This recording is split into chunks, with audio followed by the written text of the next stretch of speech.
I said, we actually offer sacrifice.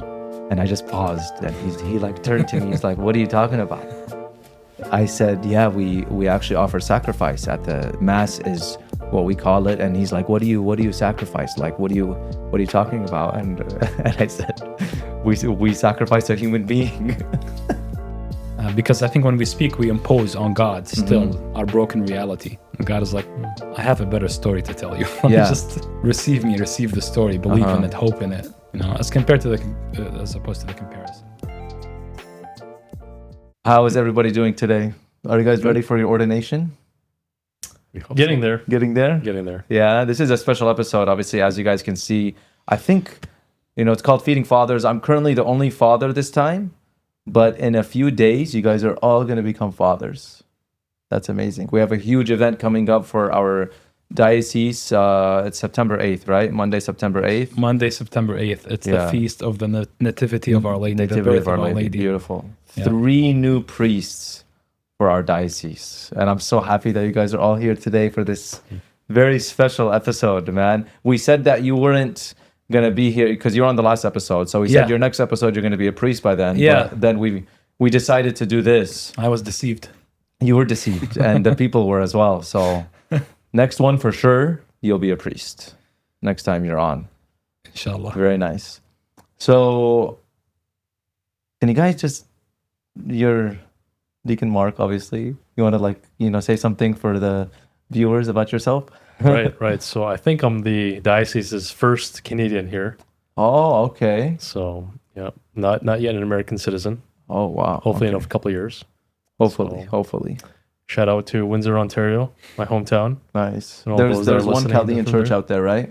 One, yes, which is called Holy Family Parish, and it's Father Lia is there, right? Yeah. Mm-hmm. And he's the only priest. A huge community out there, right? It's very big. Yeah. Canada is a growing Chaldean community, especially Windsor, let alone, of course, Toronto. So it's a wonderful place, and I think there's definitely a growth in vocations, which is a beautiful sign to see. I think they have a couple seminarians now. They actually just recently had a ordination. Father Stephen, Father Stephen Hanouna was ordained in Windsor. Is he coming for the ordination? Father Stephen? No, I don't. No, I don't know. He said he was going to try from Canada only, Father Niaz, I think so. Oh, okay. We have a few priests coming in from Michigan. I know, there's a good amount. He was just telling me. Yes, I'm excited. A lot of them are coming, I love those guys. Yeah, I'm so excited, man. I know, me too. Yeah, I was just in Canada, a couple months ago, and I did some stuff with the churches with the Good Shepherd Chaldean Cathedral in Toronto. They have a beautiful community, and I got to meet Father Stephen. Do you know Wadud, the seminarian? I never met him. Oh, really? Okay, very nice guy. And there's another one, Fadi, I think is his name. I didn't meet him. Do you know any of them? Any of the seminarians in Canada? No, Shamasha Saad in Galaya. Oh, that's right. Yeah. He's also belong to the seminary. He's also there. Formation or something like that. Yeah. That's exciting, man. Yeah. It's like the community, it's like the one in Australia, which was for some time trying to find its footing, with the youth especially. And then once it does, like there's so much they're on fire, bro. The youth in Australia and also Canada, like it's so amazing to see. We see a lot of their work on social media. Yeah. But I've met a lot of them too, and they're amazing people. Very, very, very faithful to Jesus and the Chaldean Catholic Church. Very nice. Yeah. So you're from Canada, Shamasha. When did you come to America? I came 2013. 2013. Okay, so straight from Baghdad? No, right? From Athens. From Athens. From Athens, I came. Yeah. Nice. So there's a Chaldean community over there, right? It's very small now. Okay. And almost 120 between 150 people. People, not families. No, wow. No. Chaldean families, they are about 10 or 11. Oh, wow. What I know now. Wow. The other guys, they are all single people, single young peoples. Really? Yeah. From Syriac Catholic Church, I think as Abu Namano mentioned one time, they are, because they don't have a priest there, also they go to the Chaldean Church. Oh, okay. So the people that are there, are they planning to be there permanently? Because, a lot of people went to Athens to, come to like US. America or Europe or something like that, another place in Europe? About 6 family I know there. They are all Permanent. now they are a Greek citizen. Really? Wow. They stay there. Okay. But their future, I don't ask usually. Oh, yeah, for sure. Because I don't have that much connection with them. Yeah. It's Wow. interesting. Yeah. We're gonna have a Chaldean family, a bunch of I think this is what's so unique about the Chaldean community is that we're like all over. So anywhere you go in the world, you're bound to find someone, Yeah. some Chaldean somewhere that's now adapted to their own culture. Yeah, it is. It is very cool to see, man. It's amazing. I mean, like you from Canada, now you're joining our diocese, and It's from Iraq. You lived in Athens. Where did you go straight from Iraq to Athens? No, I stay about 4 years in Turkey. Okay. From there to Athens, about 18 years and couple months, more say 19 years. Okay. And from there, I came to USA. Okay. You speak Greek, Shamaja? Yes. Okay, this is interesting. Nice. I know, man. There's a lot of Chaldeans all over the world. Yeah. And I was just in Rome, and I went to visit. There's a Chaldean convent in Rome, actually. Yeah. And I was just wishing that we had a Chaldean community in Rome that lived there. I know there's like maybe a couple people here and there, priests go there to study, but it would have been cool right by the Vatican to like have a community there. It would be so nice. Maybe one day. It just has to start with like a couple families going there, and then that's how the community builds up. If we had Chaldeans in Rome, would you ask them to make you a pizza or to try their pasta? They would for sure open a pizza restaurant for sure. Because Chaldeans, They would they're 100% successful do people. that. They Yeah. adapt quickly. Just like we're having Mexican food today, owned by a Chaldean, That's So, amazing. We just like they take we've had over a lot anywhere of they them. go. Yeah. I think the first restaurant will be Pacho. But honestly, dude, that would be cool. I mean, for Italian people to Try that. try that, Yeah. that'd be cool. I'm gonna open my Mexicans have something drink similar. right now. Do you guys want to like open yours so that we can get it over with? Oh, yeah. So our Bubbly. producer- Coconut Bubbly. pineapple. Are we sponsored, Father? Bubbly should be sponsoring us. Should Actually, be. Okay, but they're not. Yeah. So coconut pineapple. I've never had this one. It tastes like coconut mixed with I don't know how pineapple. how they do a drink like this with so much flavor and 0 calories. 0 calories. And no sugars too. It's not like a diet Coke, where there's artificial sugars, but I don't know how they do it, bro. It tastes like amazing, man. it has to be So good. cheating. Like that's what I think. I don't know, man. We'll see. Well, let's hope they're not, so they can sponsor us one day. Hopefully, yeah. Sorry, I mean, okay. So can you guys? I remember the couple days before I was ordained a priest, and you're just talking about how busy you were, and I remember how busy, how nervous, and how excited I was. Also, very nervous though. So, are you guys like nervous about anything? I mean, You want to share to the world now? I can. Your interior thoughts. Yes. I think it's always a bit difficult to know that you're going to be like the focal point of the stage, so to speak, the center of attention on the altar in the sanctuary. I mean, definitely there was an adjustment for me, once I had become a deacon, and to be right there beside the priest or beside the bishop at Mass was really huge. It was just like mentally you had to kind of, get to that point where it clicks. And at the same time, you're comfortable or getting to be comfortable, moving around, the gestures, the prayers you say, the different parts that you chant. So there's definitely an adjustment there. So I think even definitely more so, once we're ordained, to finally be up there and say the Mass ourselves is going to be huge. So Yeah, I remember when I first was ordained, like practicing Mass beforehand, getting all the gestures right, getting all the words, and, a couple silent prayers here and there. And I remember for a while, it was very hard. It was a challenge to actually try to focus on the Mass and on the sacrifice of Jesus that you're offering because of, trying to get it all correct, So that was a big challenge for me, which I knew was going to happen. And now obviously I've been a priest for 10 years, and so the Mass is much more easy for me to celebrate, and so I can think about the prayerful and the spiritual aspect for myself more. And I think it's very important too that the priest himself is fully into the liturgy. I think even the people can sense it too. You know, you can just tell when the priest is very prayerful and when he's a very holy man. And the liturgy, obviously, and the Eucharist is the source of our spirituality and our Christian life. You know. Yeah, and it stems from there. I do want to say something, but first of all, I remember something that Shamasha was saying that I think it sort of answers that question that you have. Shamasha, remember when we were in formation with Father Andy, and you said something very beautiful.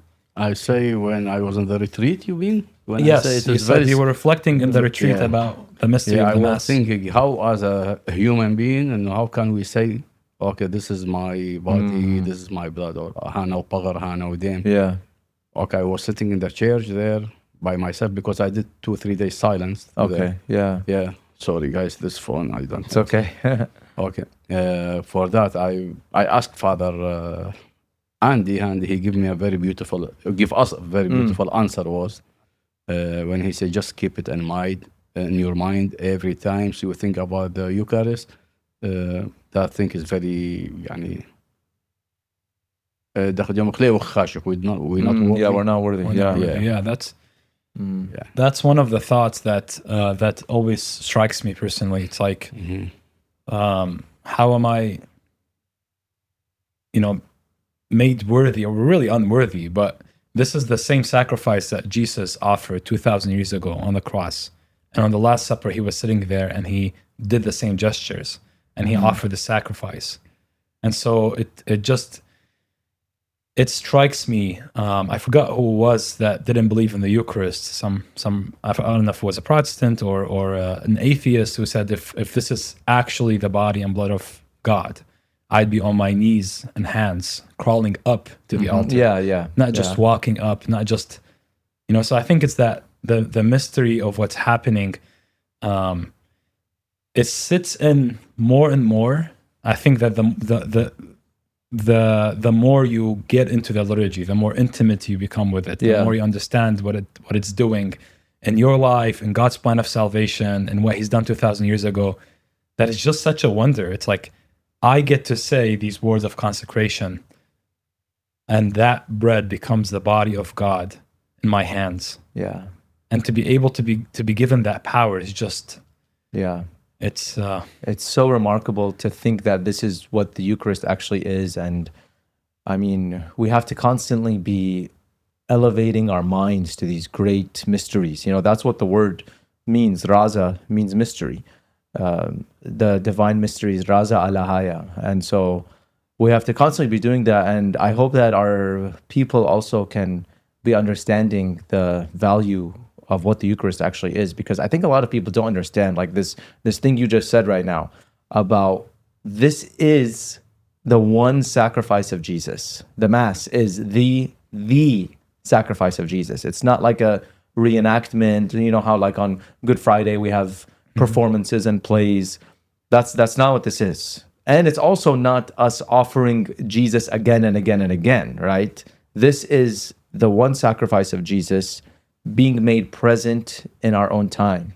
And so this is the Mass is where we receive the graces that come from the sacrifice of Jesus. So it's, a lot of people will say like, oh, Catholics add a bunch of works, things that you have to do. Like they say you have to go to Mass and all this stuff. Well, the Mass is us uniting with the sacrifice of Jesus. So it's us actually realizing how important the sacrifice of Jesus is, and the fact that that is our source of grace and our source of life. And so the Mass is literally our unity with the one sacrifice of Jesus.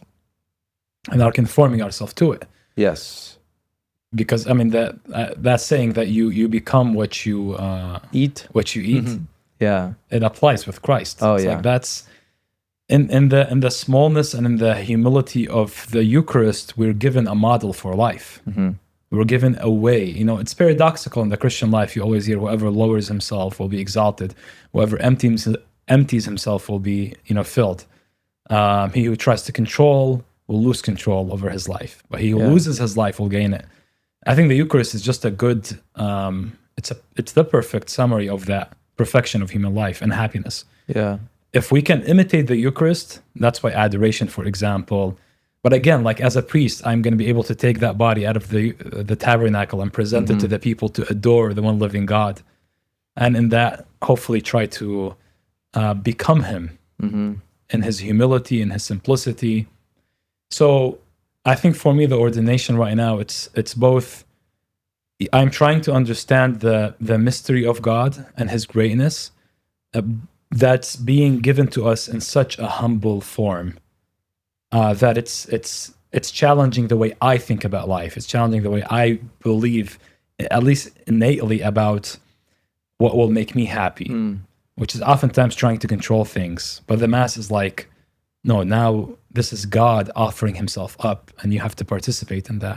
And you have to offer yourself up completely, and be yourself a sacrifice for the people. Yeah, maybe priests can. I mean, obviously, priests have a lot of temptations in their life, but regarding this, I'm just thinking now as we're talking about a couple of the things that we'd be tempted with when it comes to this, which one of them could be to have a sense of pride that you're greater than everybody else because you are the one that is leading this sacrifice and this offering of God, right? So that's one temptation.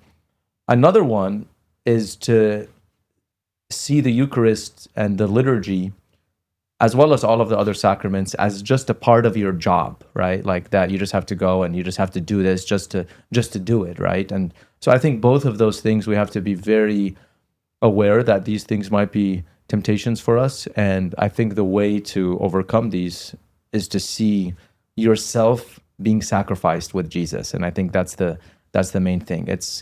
You shouldn't be so prideful as to think that you're better than everybody else. You actually have to be washing people's feet like how Jesus did. That was a Eucharistic thing. You have to be sacrificing yourself like how Jesus did.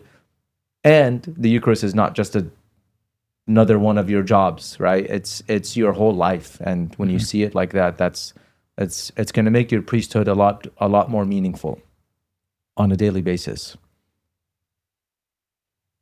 Very well said. Thank you. And I think that, like when we're talking about it from, to teach other people about the Eucharist, I feel like Catholics sometimes, and I'll speak for myself too, we kind of get too used to the Eucharist as being the body and blood of God, right? It's like too ordinary for us because it's such a big part of our life. And so I just want to tell a story. And you probably heard me, you're on the youth convention. So you heard me say the story. I said the story in my talk at the youth convention, which this is what happened. So I went a little bit late to the youth convention, like the one that just passed in Las Vegas. I went later on the first day because I had Mass for the Feast of the Assumption here. So I took a flight and I went. And I got an Uber from the airport to the hotel that the youth convention was at. And the Uber driver, usually when I get in a Uber, I just kind of sit there, I'll say, hi, how are you? But, I don't really impose any conversations about the faith or anything like that. We just chat. So the guy, he didn't see my caller for some reason at the beginning. And so he was just asking me like, what are you doing here? What do you do for a living? And I told him, I'm a priest. And he was so shocked that he's driving a priest in Las Vegas. And he was telling me that he's not a Christian. I don't know. He was from China, actually. And he said his parents were Buddhist or something like that, but he didn't have any religion. But he said he was very interested in religion, and especially Christianity, because he said he actually went to a Catholic church or a Catholic school for a little bit, but he had no idea about anything that was going on. And so he kept on asking me questions, and I took it as an opportunity to see how a non-Christian who knows nothing about our faith, to see how he's going to react to certain things that I tell him, to certain things that are so ordinary for us. And so we're talking about worship, so he told me, he's like, what do you guys do when you guys go to pray, go to worship? I told him, some Christians will, like Protestants, they'll have a service where they'll have a preacher go up there and give a Bible study, and they'll play some music, and that's it. I said, we Catholics and Orthodox, we do it differently. He said, what do you mean? I said, we actually offer sacrifice. And I just paused, and he like turned to me. He's like, "What are you talking about?" I said, "Yeah, we actually offer sacrifice at the Mass is what we call it." And he's like, "What do you sacrifice? Like, what are you talking about?" And and I said, "We sacrifice a human being." And he was so shocked. I was That's like, amazing. I was messing with him a little bit, And I said, "But the human being is not just a human being. He's also God too." And he said, "What? What are you talking about?" And then I explained it to him. I said, I explained it to him as how we believe it, right? Like, I told him, I said, "Do you know the guy that you see on a cross?" Like, he literally didn't know anything. Wow. The guy who you see on a cross, that's Jesus. He said, "Oh yeah, I've seen that before." That's Jesus. We believe that Jesus is the divine Son of God who came down. Oh, and I forgot the best part. He was like, "Okay," and then what I said, and then we eat him. It was so funny to see that, telling it to somebody that has no idea. And I obviously explained how this is about God wanting to make us part of his life. And that we don't actually eat human flesh, but we actually eat the sacramental, in a sacramental, but a real way. I explained to him transubstantiation and stuff, to the point where when we got to the hotel, it was like a 30-minute car drive. Wow! And he kept on talking to me afterward. They were like youth waiting for me because they saw me, and he kept on going, and he kept on asking me questions. So that's amazing. That was very cool. That's like speaking to the hunger that's in the heart of so many people that don't know our faith and don't know the treasury that the graces can give you. There's so many people are, we speak to people of other religions a lot of times. Sometimes they're Buddhist, sometimes they're Muslim, they're from other faiths. Yeah. And once they realize the truth that's there in the Mass and in the scriptures and the tradition of the church, they're shocked. Mm-hmm. Like, how do you have this? Yeah. This doesn't make sense for you to have this. No one maintains this kind of level of intimacy with their faith for thousands of years. Mm-hmm.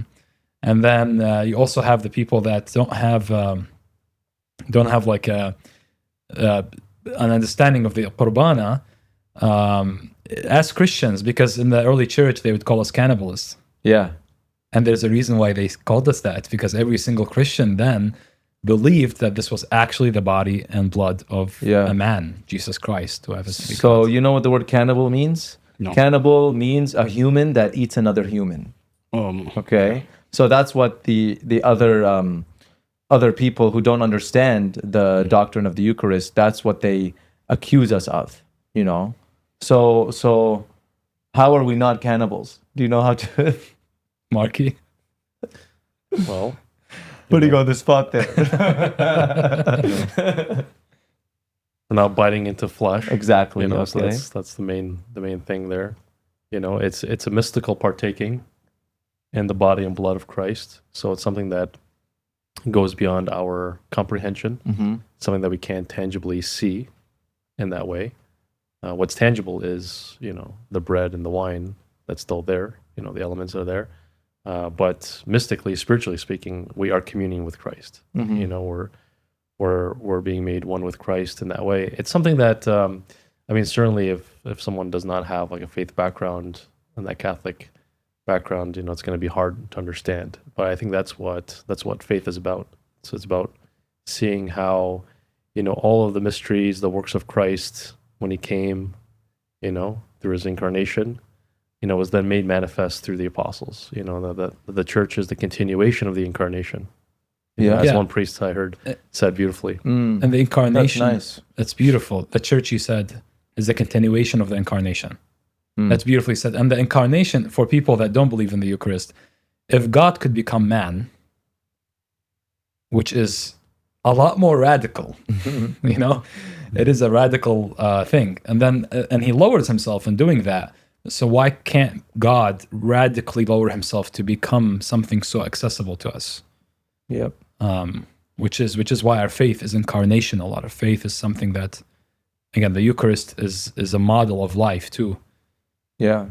We place limits on God when we say it can't happen, right? Or when you say, I can't understand how God becomes a piece of bread, it's like, okay, but you can't understand fully who God is, because he's so much beyond our comprehension and our limited human understanding. And so, yeah, it is weird to think about, right? I mean, God becomes a piece of bread, and we offer that as our sacrifice, and then we eat it afterwards. We eat him, literally. Jesus says, if you do not eat me, you will not have eternal life. That's when he's emphasizing it in John chapter 6 in the Eucharistic discourse. It's very, makes you uncomfortable to hear those words.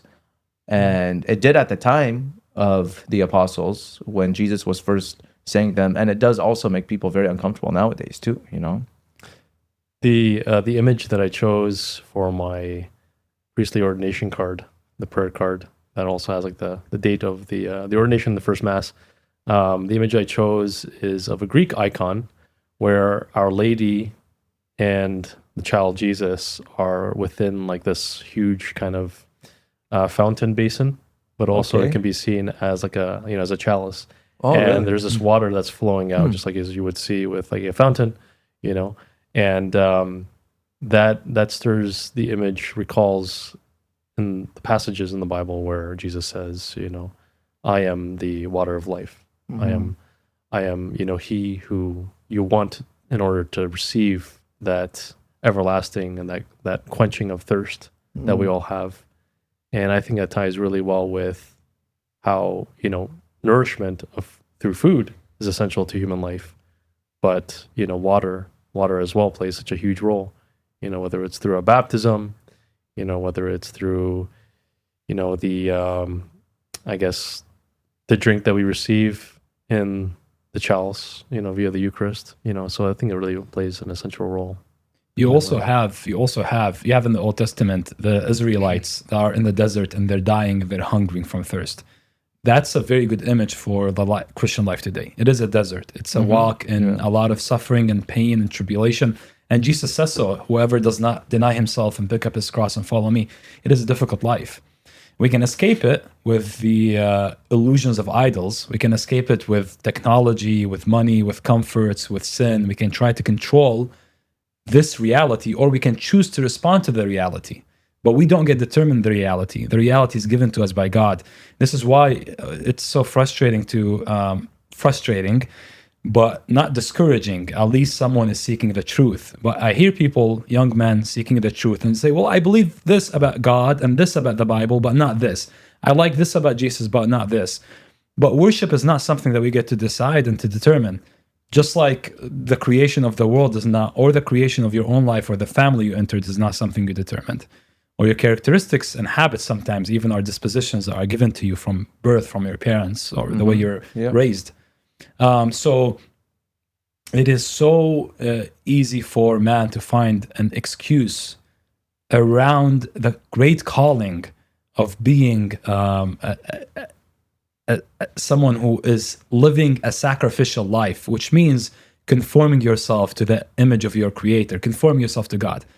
I think that's what the priesthood always puts you on the spot to do, because whereas in my tendency, I live with 10 monks, and in my tendency, I've had a tendency to, for example, when I feel that my emotions are now riled up, to draw back and pull away, to say, I don't want to participate in this right now because this is too painful for me. But what happens in the monastery? You can't hide that long. Yeah. And so what happens in the priesthood? Now you're exposed to a lot of people that are, like you said, Father, they're going to know when you're standing on the altar, what's the state of your relationship with God? Are you present to God? Because the more present you are to God, the more present you are to yourself, and therefore the more present and available you are, like Jesus, to the people. Even if you yourself might be broken or not fully integrated yet. But Jesus uses that brokenness and gives to many to feed. Yeah. And I bring up the Old Testament analogy because the Israelites were fed on that journey with manna from heaven to sustain them. And you have this paradox. God says, the kingdom of God is in your midst, and yet we're still in this world. So for me, one thing that helps me understand when meditating about Scripture is, was God with the Israelites in the Old Testament in the desert? Yes. He was walking with them. He was there in the pillar and the cloud. But yet they were under a lot of distress and suffering. And what he sort of gave them to sustain them was the manna from heaven. That was their food to get them to go to the promised land. And so the Eucharist is, in Catholicism, both now, it's the reality of God, but not yet. It's something that we're anticipating to come to. It's like fulfillment in heaven. Yeah. But that's an image that's always helped me out. It's like the imagery, the typology that's there in the Old Testament, and something for us to look forward to in the Qurbana, which culminates in the like Emmaus story. You know, they recognize him in the breaking of the bread. Yeah. And for people that don't understand all of this, obviously, they could be growing a lot spiritually if they give the effort to understand it, because then you're not just going to be going to Mass as a ritual or a routine just because your family goes or just because it's a part of your life, but you're actually going to be gaining a lot more benefit from this Eucharistic sacrifice and from you conforming yourself to the will of God. And ultimately, if you really don't understand, or if you disagree and if you don't think you have to go, just like you said, this is what it means to worship. It means that you do it either way, because worship, part of what worship means is that you're going outside of yourself and you're giving yourself to another, to God. And so it makes sense that it's not going to be according to your way or your will, because just the act of worship itself means that you're doing something, you're offering something of yourself. And this has to do with all of the other sacraments as well. You know, people that don't understand why we confess to a priest, for example, also, you know, okay, they don't understand. Well, first of all, they should try to understand from a Catholic perspective why we do it. And if they don't understand, I would encourage them to just do it, you know, and go outside of yourself. Trust in the words of Jesus. Why did Jesus, for example, why did Jesus give the power of the forgiveness of sins to his apostles? It's because he wants us to do this. He wants us to, like the is it the Basilica hymn or the Sanctuary hymn from the last week was the hymn that says, you know, Sama dat Yawutha. Last week It was. Yeah, what does it say again? Sama dat Yawutha yawa maran al-asawatha mhira dithehun kahni da'ayta. Yes. So that means that Jesus gave the medicine of life to his apostles.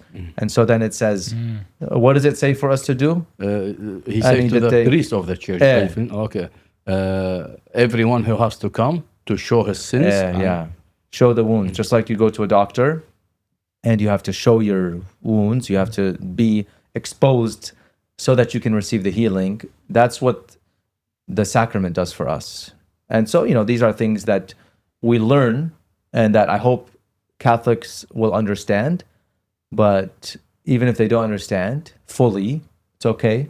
Just like it's hard to fully comprehend, just like you were saying about the Eucharist, but this is because it's way beyond our human comprehension. But we go as trustworthy children, trustful children of God to receive the blessings that he gives us, you know.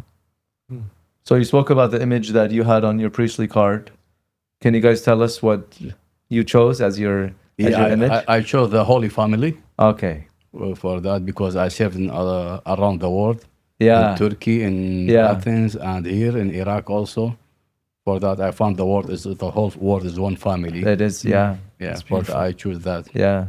The church is one family. Yeah, the church is one and family. The Eucharist is the gathering of the family, of all the children. You know, it's like when a family eats together and they spend time together, it's so beneficial for them. The family that eats together stays together.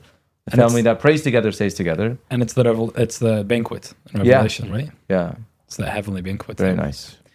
Shamasha, what's your quote? What's the... Maria رحمة تشمش دويتك وأطرد مشيرية تشوحك. You want to translate it for us? Try. That's a psalm, right? Yes. That's a psalm? Yes, 26, paragraph 8, I think. About the glory of the Lord? I loved your, Maria Tishmi. I love the service of your house. And أطرد مشيرية تشوحك. The place your glory is dwells. Something. Nice. Sorry about my English. No, what do you mean? I love it. And it's like I had zeal. I think the word is zeal. Not just love, but zeal. Ghira. Yeah, zeal. so- But you're not only doing English, you're translating Surat Gushman English. So you're doing very good. And he's translating not from the Chaldean, but from the Gushma, the Yeah. Aramaic, which is the Yeah. old, basically, language. That's beautiful, the Shemasha. Yeah. Thank you. What about you? I have the image of, well, it's not really an image, it's just a little depiction of the Sacred Heart. Okay. And the verse that I have is, it's the one with, it's in the Gospel of John. And greater love has no man than this, that a man lay down his life for his friends.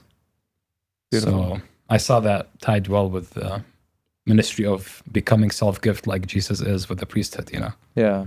You have to give up every last bit of it. Yeah. Well, that's a cool thing that we do. You know, you mentioned the cards, which are, you know, cards that you hand out on your ordination day, and it has a picture and a verse that you guys pick from, which is that's a cool tradition. I remember mine. You know, I was ordained with Father Ankido, and Father Ankido chose an image. I think the Supper of the Lamb in the Book of Revelation as his, and he put like a whole paragraph on there on the like a whole paragraph, and I chose the wedding at Cana. And I put, just do whatever he tells you. and so I remember Alam Hassan, Bishop Sedhead, he was like trolling him for that. He said, look at Simon, to the point. That's amazing. Yeah. Oh, that's Good so times, funny. man. Very good times. That's amazing. So I'm going to read now something that Pope Leo said the other day. And it actually has to do with our conversation about the Eucharist. And I forgot, this was a homily. No, this is from the Angelus. You know, the Pope, every Sunday, he goes out and he leads an Angelus prayer and he does a reflection on the gospel. So I think it was the last one that he did. He was reflecting on the gospel, either the last one or the one before. He was reflecting on the gospel of Jesus eating with the Pharisees, and then he tells not the Pharisees, at a banquet. And it's when he noticed that they were taking the places of honor. And then that's when he told them the parable, go and take the lowest place. And so the Pope was reflecting on Jesus at a banquet, speaking words that the people needed to hear. And so this is what he says. He says, when we sit together at the table of the Eucharist on the Lord's Day, we too should be willing to let Jesus speak. He becomes our guest and he can tell us how he sees us. It is very important that we see ourselves through his eyes, to see how frequently we reduce life to a competition, how anxious we become to obtain some sort of recognition, and how pointlessly we compare ourselves to others. Stopping to reflect, letting ourselves be taken aback by a word that challenges our heart's priorities, is to experience freedom, the freedom to which Jesus calls us. Oh. Very beautiful. nice, huh? Yeah, that's very beautiful. good. What do you guys think? I like how he's bringing up the theme of this constant competition that we have in society, you know, comparison and this need to always feel like I gotta be something different. I gotta, you know, that there's more value to be added to me as a person from the outside, not from God, not from the gifts in which God has given me as a person, as a human being, in which I'm growing and hopefully growing in holiness, but rather there's this need, it seems, this obsession with being like other people, you know, and kind of mirroring maybe models of success, quote unquote, you know, that we somehow kind of agree to in our minds, you know. And this can even creep into the priesthood, right? Like we can face a lot of temptation to compare ourselves, to be in competition with one another, and this is what Jesus was observing. You know, he was observing people that wanted the highest places and everything like that, and then he just went straight to it and said, don't be like this. And again, that's a temptation. And people may be shocked to learn, as I'm, you know, mentioning over and over again, about the temptations that priests struggle with. But we are human beings too. And we do struggle with temptations, and we need to listen to the words of Jesus constantly. You know? Yeah. That's a good point. And it all has to do, I think, with the Pope said. It's how do you see yourself? In what disposition do you carry yourself, and do you treat yourself, and do you view yourself and everyone else around you? Yeah. He said, let Jesus speak, let him be your guest. And so like when you receive the Eucharist, like this is what I think of. When you receive the Eucharist, don't just speak. Don't just ask God for things. Hey, I like as if it's your time, your appointment with God, and now you can tell him everything that you need. Why don't you sit and listen for a little bit? Why don't you let him come in your heart and see what's there and point you in the direction that you need to change? And why don't you listen to him more? The direction that you need to heal. Yeah, exactly. Because I think when we speak, we impose on God still our broken reality. Yeah. And God is like, I have a better story to tell you. Let me just receive the story, believe in it, hope in it. You know, as compared to as opposed to the comparison that Deacon Mark was speaking about, which is so toxic. And it could definitely happen with priests. I need to quote you on that. Imposing our brokenness on God, like our broken reality on God. I really like how you put that. Our brokenness on God. I'm sure I've taken it from one of the church fathers, namely St. Augustine, because he's the guy I read a lot. But it's good. Yeah, it's from somewhere in there.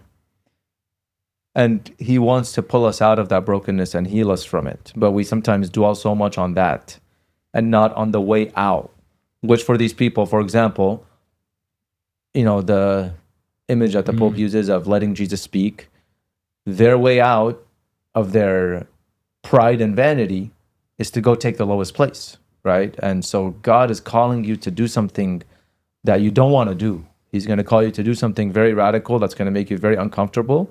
But if you do it, you'll experience, like what the Pope says, the freedom that comes from obeying Christ. And it's very much against your nature, which is what, I got to be careful when I say this, but it's not like it's in the nature of God to be man. Like he takes on that nature, he assumes it. He empties himself. And that's what we see in the garden, is that tension between his humanity desiring to continue and his divinity willing something else for him. Yeah.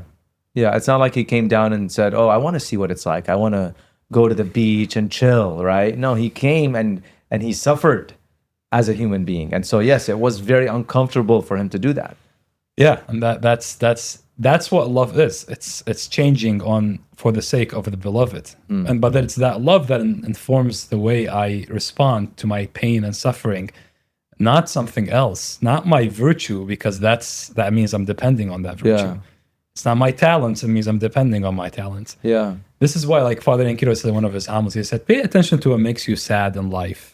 You know, for these men, it was the fact that they were not at the highest seat, and that means that was their form of glory, worship, salvation, joy. Yeah. That was what it was based on. It's shallow things. And what Deacon Mark said is, well, your dignity is in who you are, not in the things that you've done and accomplished. And that has to be like a shift in your mentality before you can begin to see and understand these mysteries of God and so on.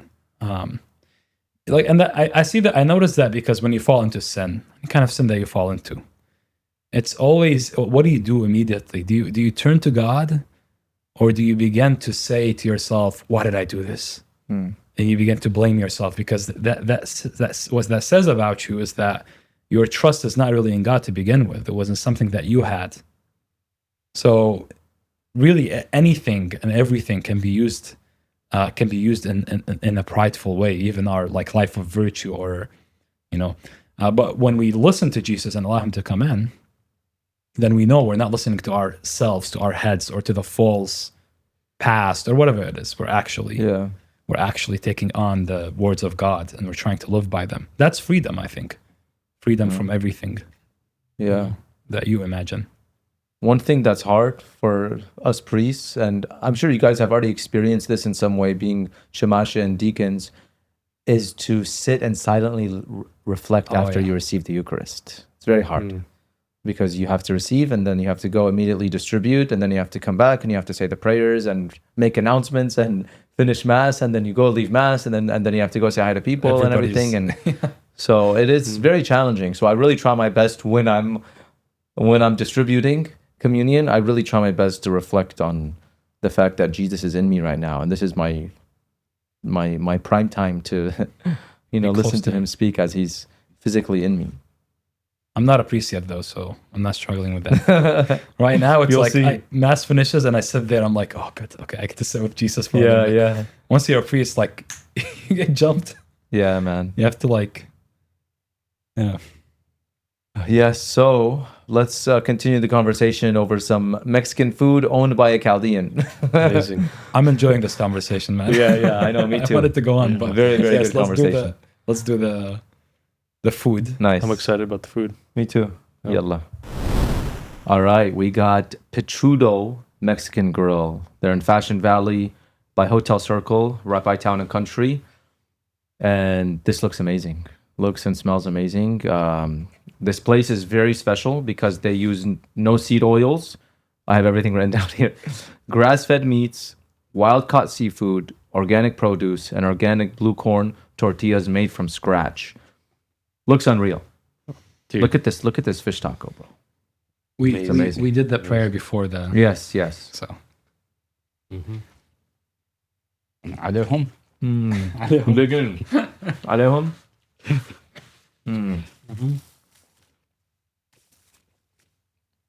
How are Chaldeans this good at Mexican food? Yes. There's a few that do a very good job. This is amazing, This man. is really good. Honestly, it tastes like something you make at home Mm-hmm. because it's like the meat is like good and the fries Very fresh, yeah. it's fresh. Yeah, It's like, you go to a regular taco shop and you're going to eat there and it's going to taste very good, but you're going to feel terrible after. remember what we said during our episode about the Urbana? You are what you eat. Yeah, right. Yeah, exactly. That stuff leaves you hungrier after you've consumed it. Yep. This Or is like the in Cali pain. burrito. I'm going to try it. These sauces look amazing. This red sauce, bro. California burrito.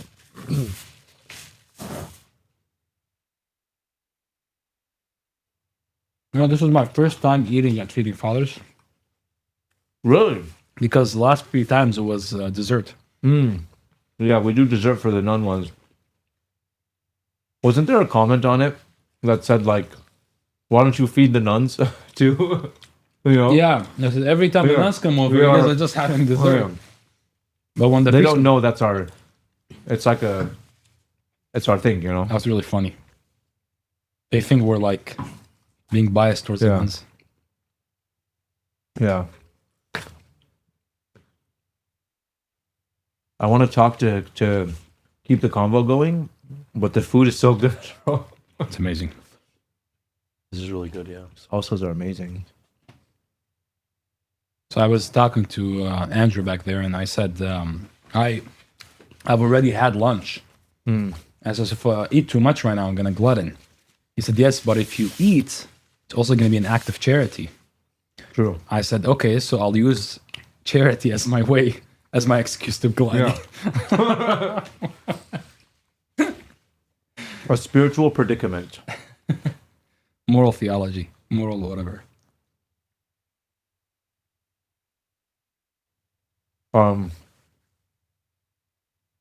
Next week is going to be crazy, bro.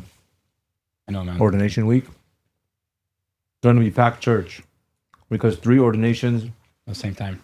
3 families, 3 groups of Wow. friends, Yeah. and Sorry, my bad. it's okay. There you go. And the whole community. Yeah. I think Father Chris is the last ordination that we had, right? Yeah. Yeah. Was Father Tristan, then Father Chris, right? Yeah. Yeah. That Father was big. Ronnie, Father that was Tristan, a big Father Chris. ordination. Yeah. Wow. Many خدنا. Father Raymond after Father Ronnie in 1 week or Father Raymond Sliva, yes. yeah. Yeah. He was ordained in Los Angeles. Yeah. Yeah. Let me try those fries, bro. Yeah. I'm just gonna don't move them. I'm just gonna. Wow. I think these are carne asada fries, right? Yeah, they look really good. I'm loving this surf and turf burrito. So good. It's all the preparation that you have to just get down with and Yeah. get done with. And the ordination is the most exciting part. All the other stuff is honestly like a little annoying. Like all the like the gatherings, all that stuff. It's like it's nice. You get to see family and friends. That's beautiful. But you have so much to like. I just want to pray right now. Yeah. Like, I want it to be a prayer. I know. I was talking to someone who's getting married soon also.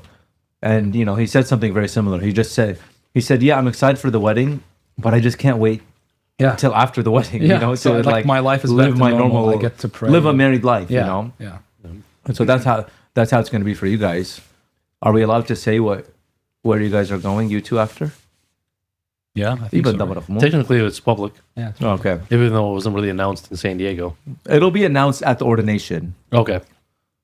Yeah. Should we just keep the people in suspense? No, it's okay. We can tell that. So you guys are going to be going to Arizona, Yes. right? Both of you, huh? Yep. Amazing community, by the way. Yeah. Really great people. Very, very good One people. of the best youth communities we have right now Yeah. in our diocese. They're unbelievable. Yeah. Yep. They're very hospitable. Great people. Now it's Father Peter and Father Oraha. They're doing a great job with the ministry over there. And you guys are going to go help them out over there. So that's amazing. So there's Holy Family Chaldean Church, Mar Abraham Chaldean Church. And then we have a third mission in Holy Cross. Holy Cross in Gilbert, right? And I think there's a community in Tucson as well, but not that. No more. Okay, No so more. No, they used to do masses like once a month or something for them, but. Yeah. So where are you guys going to be serving there specifically? By the way, I'm trying the churros now, and there's a cake here too. Wow. And there's like different sauces for them. Wow. Okay, where? I'll be at Holy Family Okay. in North Phoenix All right. with Kasho Oraha. Yeah. Okay, nice. So looking forward to that.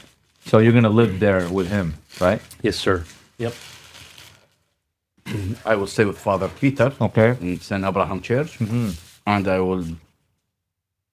will serve in Gilbert usually. Okay, mostly, right? Yeah, but as Sayyidina mentioned, he said you have to make a rotation every month, Okay. at least once a month.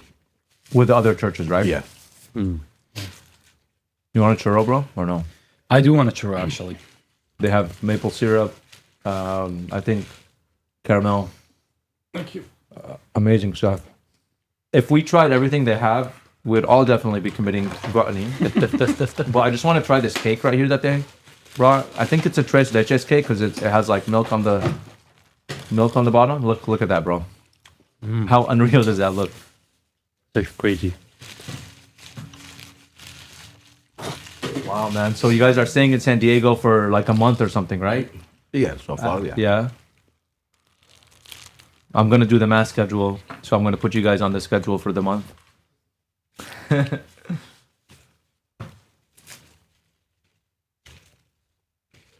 And Brother Augustine, what's your Assignment? yeah? Oh yeah. I will be heading to Iraq for 2 years. No, I'm messing around. I'm messing around. I'll be here at St. John's because the monastery is at St. John's. Yep.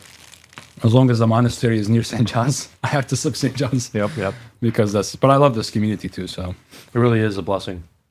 it's a blessing. It's really one great of the people. biggest blessings about it is the monastic community. It's that you get to live with brothers and pray with them, hang out with them, eat with them, discuss theology and God and life and all that with them.